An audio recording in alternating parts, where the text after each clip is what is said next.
Welcome to the HabitStack podcast, where we talk to fellow founders who are in the thick of things as they execute their plans to grow their business.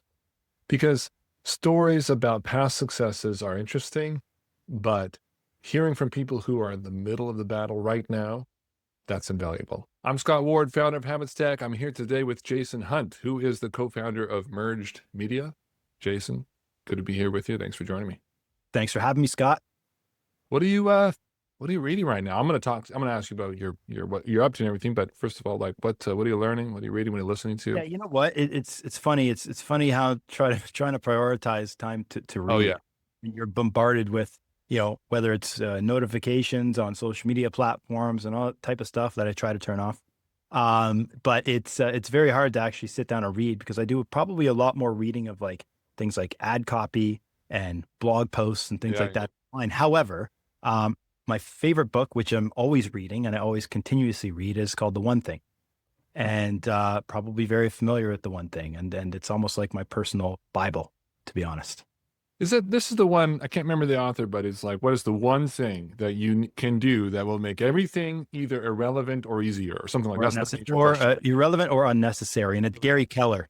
Gary Yeah. Keller is the author of The One Thing. And really that really did teach me to prioritize the right things, essentially, and not, you could have a list of about 10 things to do on your desk there.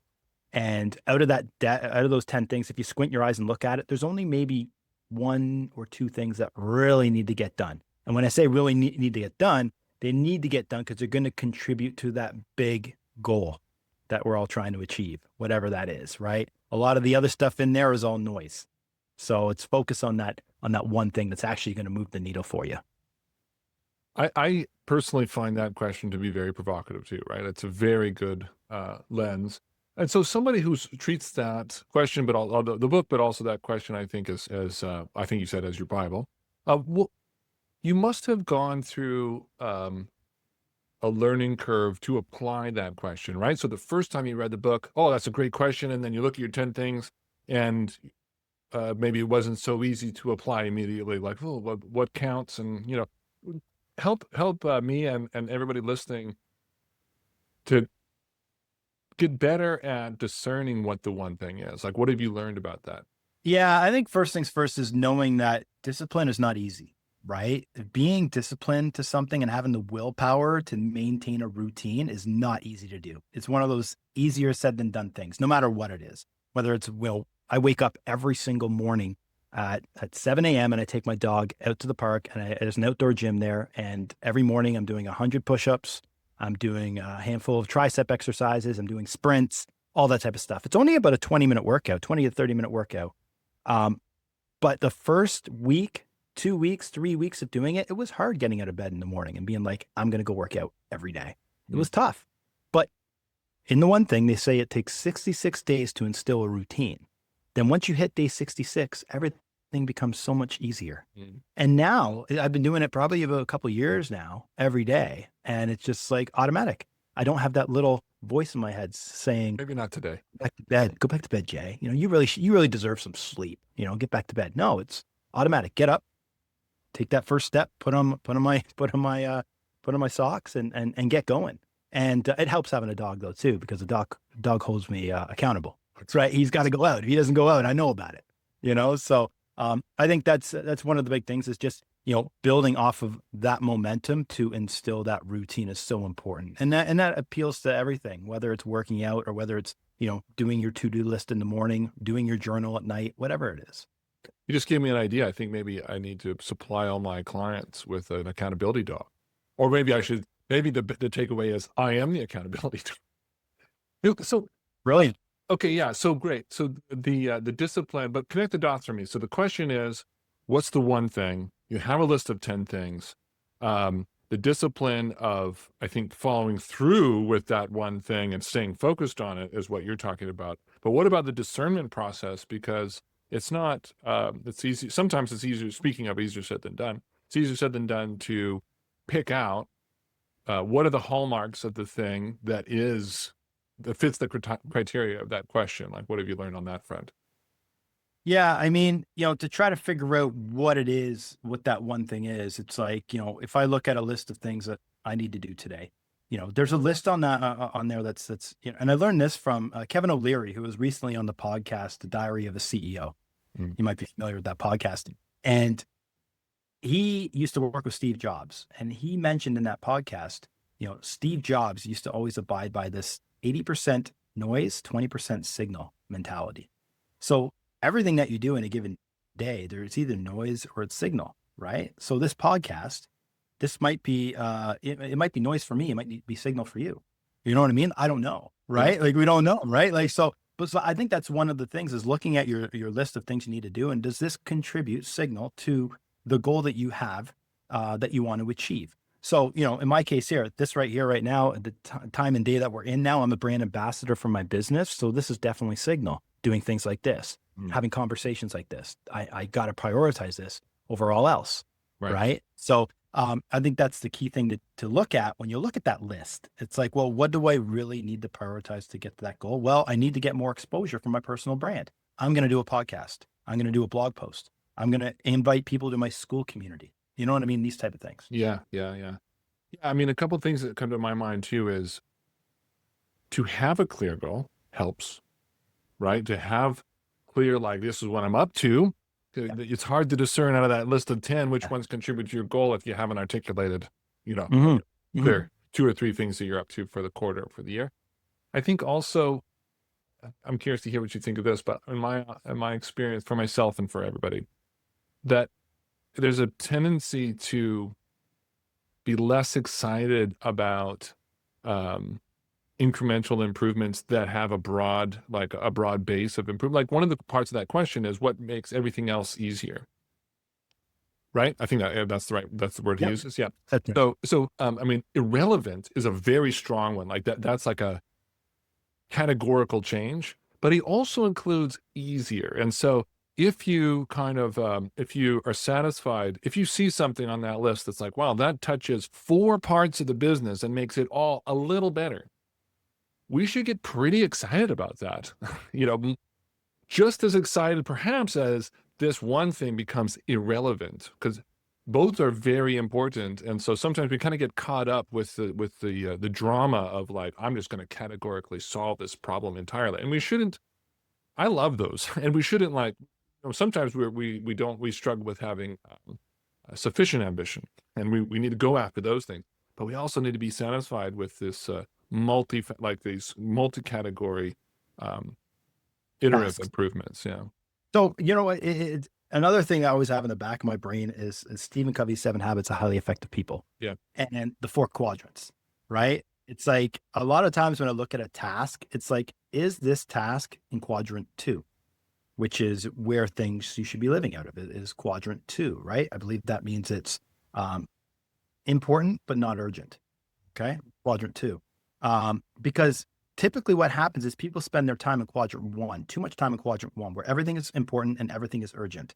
These are tasks, such as, answering phone calls, checking your email, all this type of stuff. It falls into quadrant 1, but quadrant 1 can take up majority of your time. And that's going to be a problem, because you can't It'll take up 200% of your time, right? Right, where you should be living in quadrant 2, which is strategizing, thinking, focusing on that big goal that you want to achieve, right? And quadrant 3 is, social media notifications and such. And quadrant 4 is absolutely just, binge watching Netflix, Both not important and not urgent. Yeah.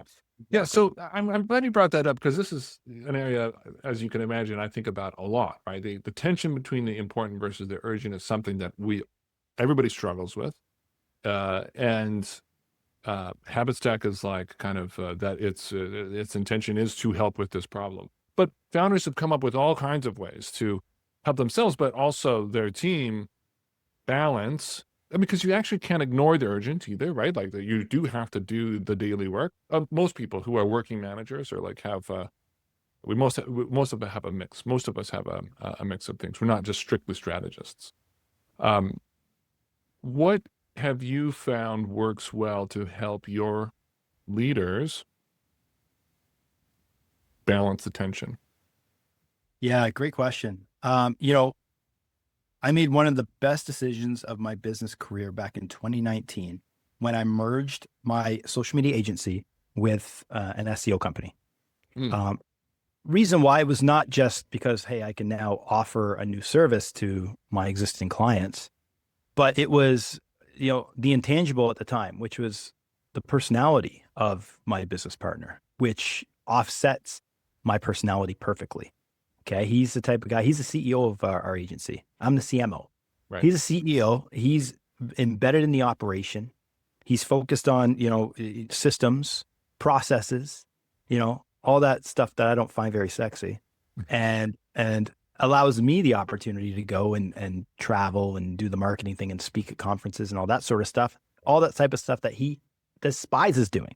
Right. So it's like this perfect mix in terms of, I can focus on what I do best and he can focus on what he does best. And together we're encompassing, basically everything that one person needs to run a 7-figure digital marketing agency. Yeah, cool. So what system, just real quickly, like what system or set of processes does he use? Ooh, so in terms of systems and processes that he uses, specifically speaking, I mean, to platforms, we have to rely heavily on things like Basecamp for project management. Relying on Google, your Google Calendar. I'm a slave to my Google Calendar. If it's not in there, it doesn't get done.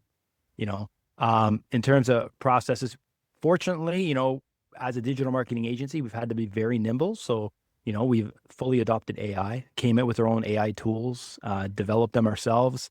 And so that's picked up a lot of the slack in terms of, automating, processes that need to be automated, right? And don't need to be done by a human necessarily. So what did that do?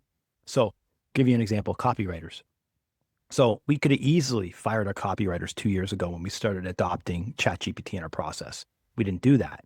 We empowered our copywriters so we can churn out more content and spend time doing the things that matter most that AI can't do. Maybe it's interviewing people. Maybe it's spending time doing the actual editing of the writing instead of doing the research. These are type of the things that we've done within our processes to better our processes and make things more efficient. Cool. Yeah, I think the same thing is going to happen or is happening with software, right? There's no end to the amount of software the world needs. Like this is not a danger that developers are going to be out of a job. It'll change a little bit perhaps. But I mean, we just do, it's kind of like there's endless amounts of rewarding work that humans are well suited to do. So I'm bullish on that. But anyway, okay, so I'm going to read your hero from your website, your hero text. Toronto digital marketing agency delivering 147% faster growth. The only agency born from merging SEO plus social media experts. So talk to us. What are you up to? Yeah, cool. It's funny you read that because this is a great example of where, the worlds collide when it comes to technical and creative digital marketing. Because I personally, I don't like that. I don't like that headline digital marketing Okay. agency Toronto. I don't like it at all because I think you should be positioning yourself as the guide, not the hero in somebody's journey on the website and the headline above the fold, right? Quoting Donald Miller from StoryBrand. But he likes that. And I got to say, okay, we're going to keep it. My business partner, Todd. Okay. Because it's a good SEO title. Because if you're searching for digital marketing agencies Toronto, Right. having the above the fold in that text is a signal to Google that you're an authority in that area for that service. Right. So this is why it's an SEO title. And fortunately, it works for us. We get a lot of traffic coming from the GTA, the Greater Toronto Area, coming to our website from searches. So that's the purpose of that. However, if it was a landing page, for example, that's very different. The landing page copy is going to speak directly to the pain point that somebody's searching for to land on our website. Right. So, but yeah, so I mean, I kind of went a rabbit hole there and didn't answer the question. But our agency, we are, like I said, we're a social media agency and an SEO firm combining forces. And what we do is we basically act as the outsourced marketing team for our clients. Some hire us as a fractional CMO, or we work with the marketing manager in businesses to help them achieve their goals, because a company can't hire one person and expect that they can do everything from Google advertising to search engine optimization to paid ads to creative to AI implementation. That's where they can lean on a team like ours to help do a lot of that heavy lifting. that is kind of the conclusion that I've come to over the years too, is that there's too many specialties. Like, it is nice to have somebody on board, who is a generalist who can but who has help, like, I don't know what you gotta have somebody internal who's interfacing, who's like, can see the whole picture and everything. But to ask them to be specialists, like, that's a high bar. It's pretty tough. It's a very challenging situation for a marketing manager in a business. I could see it because they're getting a decent salary, yet they don't have all of the tools at their disposal to help them achieve their objectives. And like things like you need to have a budget for SEO, to purchase backlinks, to do PR. You need to have a budget for paid advertising to retarget people spending time on your website. And for a marketing manager in a business who's strapped with a shoestring budget, it's difficult conversations to have. However, if you have a team at your back that can confidently execute on a lot of the things you want to execute on, it's going to be peace of mind for that marketing manager. Yeah. Can I ask you an impertinent question? So I'm looking through your website, under services. The top one, I think it was the top one, has AI chatbots, and I looked at Hmm. that, and it's like a service. It looked like it was kind of like a um, what do you call it? Like a Zendesk, or what, like a basically Yeah. answering question. Like, wasn't really marketing. And so I'm curious, or maybe I misunderstood. Talk to me about how AI Yeah. chatbots fit into a marketing agency's offerings. Yeah. So, okay. So first, when in November 2024, we hired a team of developers to develop what we wanted was our own chatbot. And we wanted a chatbot for our clients because when our clients have a chatbot on the website, it helps retain users on websites for longer. When a user spends more time on a website, that's a good signal to Google that you have a good website. So it's a part of it is an SEO play to keep people on websites for longer. But on the other side of it, our chatbot, which is called Chatello.ai, Chattello.ai, it is embedded with OpenAI, which is the platform that Yep. runs ChatGPT. So if you go to one of our clients, like let's say our resort client in Turks and Caicos, and you go to their website, you can have a conversation with an AI agent on the website about anything that has to do with Turks and Caicos. It's not sequential. You ask this, it says this. It can answer anything because it's a subject matter expert on Turks and Caicos. You want to know the weather in November in Turks and Caicos? Boom, there's your answer. And this works really well with any service-based business. We work with a sunroom company that installs sunrooms. You want a custom quote for a sunroom? You don't have to talk to a person. You can talk to the AI agent. And if you want to book it, you can book it. So it's saving a lot of time from busy business owners having to answer a lot of FAQs. It also helps generate turn browsers into buyers. Yeah, it's interesting. Okay, so it's a conversion. That's conversion related. It's interesting that it's SEO related. I didn't think about that. Right, more if they don't bounce or they spend more time on the site, that's a good thing. And it's a way in which, I don't know if you think about it this way or not, but it occurs to me, it's a way in which you're edging into helping them with sales, essentially, not just marketing, but you're edging into the sales part. And I think that's natural, that it's natural for every single digital marketing agency to do that over time. Like when I started back in 2016, like I was knocking on doors, walking into places saying, "Hey, I'll do your social media Yeah, posting." And yeah, people would be like, "Well, that's cutting edge. We'll throw some money at that." And right. that would be the beginning and end of it, would just be posting on their social media. But as times evolve, like people need more than just a lead. How can Right. I turn this lead into an actual sale? So there's an opportunity there for us as an agency to help facilitate that whole transaction as much as possible. Yeah. Yeah, we can't answer the phone for the dental receptionist, but we can help her respond with the right questions. Now, you're not the only founder that I've talked to who said something like this. So basically, in the end, if the people you're working with can't close, that is your problem. It's going to come back if the marketing's not going to work if it's not generating sales. But this is kind of like, I don't know. You can get philosophical, and people often talk to me about, well, should I set goals that I can directly control, or because isn't that the smartest thing? And I'm always like, you know what? First of all, there's nothing in your life that you fully control, Mhm. and actually, leadership and like high performance execution is about taking responsibility for things that you have no business taking responsibility for. Yeah. that you can only influence, and still committing to like, yeah, I'm going to find a way to make it happen. And so it reminds me of that, right? Like in some ways, it's not your purview whether or not they can close, but it's still your problem. And so, insofar as you can get involved in solving it, it's a good It's idea. 100%. I mean, you have to be involved in the solution. Let's say that's the problem. And that would be a conversation we would have with clients. Be like, hey, we sent you 10 leads this week. Oh, I didn't see 10 leads. Oh, well, our call rail says the phone was picked up only 4 times, right? So, how can we fix this problem? Oh, well, they called after hours and everybody left the office. Okay. Well, let's fix that problem now. So something we can do is we can have if an inbound lead comes in, they can get an automated SMS text message. They can get an automated voicemail message, and then they can get an automated email. And with the likes of AI, you can do it in the way where that AI email can be personalized to Right. that person that gave that call, right? So there are definitely ways around that to actually stay top of mind with that person after hours. And that's where, it's taking what we used to do and taking that next extra step to try to have a solution for that Right. problem. Right.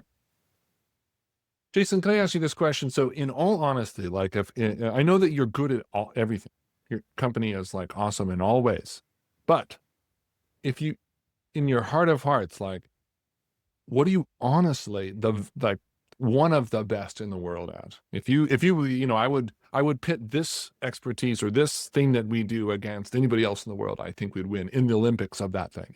Well, what is that? I love that. I thought you were going to go the other way with it. Yeah, I thought I was gonna. What are you What's worst? something you need to work on? What's something you need to work on? But no, to answer, what are we the best at? I think we're the best at being able to embed ourselves in a business to help them understand their core ICPs, ideal customer profile, Mm, and then create messaging that resonates with those ICPs to get them to convert on content that we create, whether it's, blog posts, whether it's paid media, paid social, paid meta, whether it's paid Google, whoever is just coming up with creative direction. Creating those journeys for customers, I think, is so important. At least for us, we've never been big on just like, hey, here's an ad, convert, buy this product.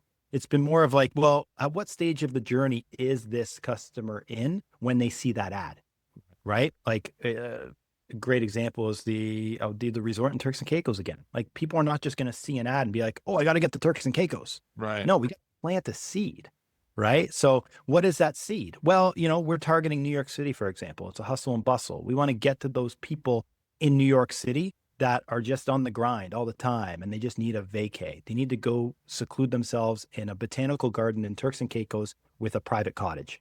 So how do we get them from point A to point B? Well, it's speaking to those pain points of being in the hustle and bustle every day, ensuring that they see that ad at the perfect time to get them to hit that website and then continue to retarget them with ads leading up to certain events that are happening in Turks and Caicos. Why to travel to Turks and Caicos in January, this type of stuff. So it's Right. almost guiding that journey in a sense to the point where it's like natural for them to just be like, yeah, we should book that trip to Turks and Caicos. Yeah, that's powerful. I think, there's lots of talk about everybody, not everybody, but many people understand the funnel and the stages and everything like that. But I think um, it does take a special talent to actually be good at moving people along, as opposed to just catching people. That's one thing. Like maybe there's a certain area where you could just, well, we're just going to mid funnel, like anybody who's already in mid funnel, but to actually be good at moving them through the funnel, it's kind of different. It's like I like to look at it like always like kind of storyboarding the journey. I find that pretty fun. You know what Yeah. I mean? I find that the guiding that journey is sort of one of the fun perks of what we do, and guiding that story along almost like you're creating some sort of a sitcom or something, right? Yeah, yeah, that's cool. So we talked earlier about the important versus the urgent, and I'm curious to know in terms of, well, like what's important for you right now, or maybe put it another way, like what are you excited about? What's the next step or the next level um, to for merged to get to that you're working on? Yeah, I mean, professionally, the thing is, we're a 7-figure agency. We'd like to get to an 8-figure agency, Right. and that getting from a 7-figure agency to an 8-figure agency, is the goal, but it also has a series of challenges along the way. Challenges that in almost 10 years of existence, we haven't incurred yet, but, it's funny, the amount of mistakes that we've made over the last decade. And it's one of the things that we do in our business is when we make a mistake, let's make that mistake once, learn from it, and not make it again. Right. And I say that to my kids too. You know Right. what I mean? Whatever you do, make that mistake once. I'm not going to get mad. I don't even care what it is. Just don't make that same mistake twice. I'd You be know? happy with no more than 3, but one Yeah. is even higher. Yeah. Yeah. Yeah. Yeah. 100%. I actually, maybe I should extend it to 3. Yeah. Well, but, I think that's the big thing is getting to that next level as an agency. Now we're at a point now as well where we are, we're not always working with people on a retainer model. If we see a good opportunity in a business that we're passionate about, we'll go for the equity play, do some Interesting. equity. Yeah. Rather than just taking the retainer, we'll pass on the retainer. If we're really passionate about something and want to have fun with it and help it grow, we'll do an equity play. So we Is have a that like a one-off, like occasional thing, or is that actually, a good significant portion of your clients Yeah, no, it's definitely not a significant portion, but we have some examples where, we have really sunk our teeth into it. And when we do, it's typically myself and my business partner that would get more involved. And obviously there's capacity to that. So we right, can't take on like 10 of these. right, But if there's a project that we see a really good opportunity, we'll quarterback it with our team for right. that equity play. And but we can't do it with everybody. It really has to be a business that we see huge potential in as well. Mhm.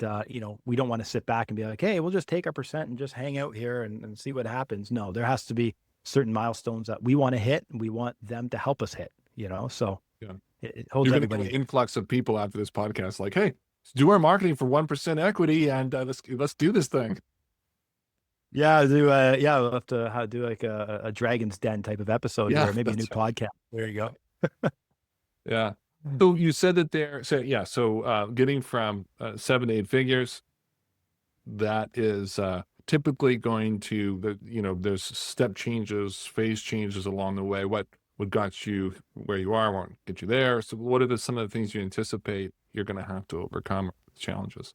Yeah, it's a good question. I mean, we don't know what we don't know, So, one of the things I'm really focused on right now is driving my personal brand because I strongly feel that driving a personal brand that people will want to see me and work with me and they see people and they like to work with people they know, right? Yeah. And what happens when you have that situation is it becomes very easy to sell. Plus, you get a longer leash with those clients too, because they made the decision to work with you instead of just seeing some cold ad, opting in, testing you out for 3 months, and then maybe flipping the switch and going somewhere else, right? So building that personal brand is a challenge in itself because you have to dedicate yourself to it, Yeah. right? You can't just, oh, I'll try this for a few months and see what happens. And you don't see any follower growth or substantial follower growth. So you give up on it. I think most people do this. A great example now is I'm building a school community, SKOOL, where Yeah, it's yeah. called Amplify Your Brand. And right now I just launched it. My goal is to hit that 100 mark, and I'm not going to stop till I hit 100. And then 100, maybe I'll add a price tag to it where you have to pay to be in the platform. Mhm. So there's all these steps, incremental steps along the way. Now, that's on my side of it personally, right? Some of those challenges is growing that personal brand and being consistent with doing that personal brand. On the flip side of it, internal operations is a big challenge, right? Like this is the thing. It's like, great. If we want to get to 8 figures, that's going to require more manpower. It's going to require more humans. It's going to require potentially more headaches, you know? Very How are we crisp, very crisp processes. very, very crisp processes. And every time you see something that's sort of broken in the business, it makes you question that. It's like, Right. wow, we didn't figure that out. How the heck are we going to scale to 8 figures? We can't We hit have a deadline right now. How are we gonna do it? Yeah. right? Like these are all things that we constantly need to be cognizant of as we try to hit that goal. It's not so easy. It's just like, oh, let's just turn on the taps for Facebook ads and get a billion leads in the door and then lose, 999,000. You know what I mean? So it's Yeah. like we just need to have things need to be fine tuned. And because you don't want to go in there just trying something and then ruin your reputation either. Right. Right. Right. Yeah. Ooh, how many people do you have right now? In our team, we have 25 employees. Okay. And did you see some inflection points at different sizes? And what were those sizes? So from inception to Yeah. now, Yeah. So, I mean, when I started in 2016, it was, me doing everything. I Yeah. was a sweat equity. It was my brother-in-law that was actually funding the business. I was a sweat equity. And it was me going out there creating content. I'd go into a camera with my camera into businesses being like, hey, I'll do your social media and I can take your photos as well. I'm not a Right now. photographer. I'm not a photographer, but I sure as hell acted like one when I'm walking into these businesses to get the business. I can remember my first client. That's exactly what I did. I sat down there and sat down with the business owner for 4 hours. After Wow. 4 hours, he signed up for daily posting on a social media for $199 a month. Oh my God. Eating my shorts, man. And but But it was exciting, wasn't it? I bet it was. You were like, he said, "Well, okay, let's do it." And you said, "Really? yeah, Sweet." yeah, That first 100%. sale is big. Oh, huge. And then you piggyback off of that. Hey, I work with that Greek restaurant down the street. I can do your social media too. Go check Right. out the social media. Perfect. And then it just snowballs. So eventually it snowballed to enough clients that I couldn't do the content and the sales and the operation anymore. So I hired my first employee who's with me today still. He's my right-hand man, Dave. And that was back in 2016. And from there, I mean, we had a content team. And then when we merged our companies together, both companies were almost exactly the same size in revenue and employees, that it was like a perfect fit. Right. And from there, so now we have the technical side and the creative side for digital marketing. And then just continued to grow from there. There's certain things that we have a team overseas do for us. There are certain tasks we would not give to that team overseas, Right. right? So those people that work with us overseas are full-time employees, not contract workers. They are very specific to a task. So, for example, coding a website, they can do it very well. They can code a website. Yeah. Specific design work on graphics. Maurice, he's amazing. He does all my graphic design work. If you look at my Instagram, you'll see it. He's really good at what he does. And they're very specific in what they do. We don't give anybody overseas more than one task. So, and that's key, right? Because the minute you start giving anybody overseas multiple tasks, we've learned this the hard way, the bucket falls out underneath You at the mean bottom. task type, or just at a time? They can't complete more than one task at a time. At a time, yeah. So yeah, it becomes very challenging, right? And we've learned this, right? It's very challenging for them to do more than one task. Hmm. And I'm generalizing here, right? But that's just what we found in our experience. So to curb that problem, we gave one specific task to each of our employees that are overseas, and they complete that task very well. Now here on this side of the pond, all strategy, all account management. Hmm. Yeah, and everybody over here is coming up with the plans, and the execution direction is done here, but the execution is done on the other side. Hmm. Yeah, that helps to, I'm sure, make it so that you can be as cost competitive. You get high value, high quality, and also cost competitive. Yeah, definitely. I mean, that's one aspect of it for sure. I mean, the digital marketing landscape is very saturated. Just a And few, just a few agencies out there. just a couple, right, buddy? When I used to back in 2016, when I would walk into agencies, like I said, it'd be cutting edge. If I call somebody now for social media management, any business down the street, I'm the 38th person that's called in a given day. Yeah, So, it's just become super competitive. So for us, I mean, really, it's funny, but my time is best spent with my clients as a fractional CMO where I can give them direction. They need somebody to talk to that is a marketing expert. I think they see more value in that than anything else. And then it's on me as a quarterback of the marketing to go there and ensure that it's executed upon. Right. yeah. So, And but Jason, when you have 10 times as many clients, you're not gonna be able to do that, right? Like, what's the this plan? is true. It's a valid point, right? So supply and demand, prices need to increase, I guess, right? So, but for our core clients, this is, I mean, in a perfect world, I think those core clients that I work with in that capacity are equity partners, Right, right. in a perfect world, I That'd be would a say. cool model that basically you only do that, and maybe you have Yeah. other people that do that pay for service CMO work. Um, Mhm. there's somebody else that does that. That seems like an interesting And way. and just thinking, you're making me think here, Scott. Going forward with that, like we have employees that have been with us for years, and I can see them evolving to a point where they become the fractional CMO for Yeah, business, that's right. Yeah, right? that'd be And cool. just hire from within, right? So Totally, totally. Time is flying. We're almost out of our a lot of time, but I do have one last question. It's kind of off the wall, but you coach rugby, right? mhm. saw that on here. And play and still play too. And still play. Good for you. Yeah. Uh, I'm still playing basketball, Are although you? I tore my ACL, so I'm Oh, out for a little while. I'm out for a little while, but oh, um, that's actually, I asked the surgeon. It's like, so I tore my left 5 years ago. Now I just tore my right and got it repaired. I asked the surgeon, so okay, yeah, I know you can't answer this question for me, but how stupid would it be for me to go back in 10 months when I'm all better and play with the 20-year-olds? And he said, I don't think it'd be that stupid. Not for the ACL reasons. It might be stupid for other reasons. But anyway, we'll see how it goes. you know But what? I was just gonna say, that's absolutely you should totally do. yeah, 100%. You got to. I mean, that I think that's what kind of keeps me young is still playing rugby with 25-year-olds. The minute I stop doing that, that's when you start getting old, I yeah, think. that's my goal. My goal is to keep doing it as long, I don't mind. I'm I'm not the most I'm not the most perky on the court, but I'm not the least. I'm still not the least. And so, Yeah. it's going okay. I'm gonna keep going. All right. So I have this coach. Yeah, yeah. So you coach rugby. What points of overlap have you found? Actually, I'm going to ask the other question because maybe there's too much over. There's a lot of overlap between coaching rugby and leading a company. But Mm. what I'm going to ask the reverse question. What's one thing that is actually quite different that doesn't apply? Between coaching rugby and business. Yeah, coaching sports and leading a team. Like, what have you had to not do? Like, how are they different?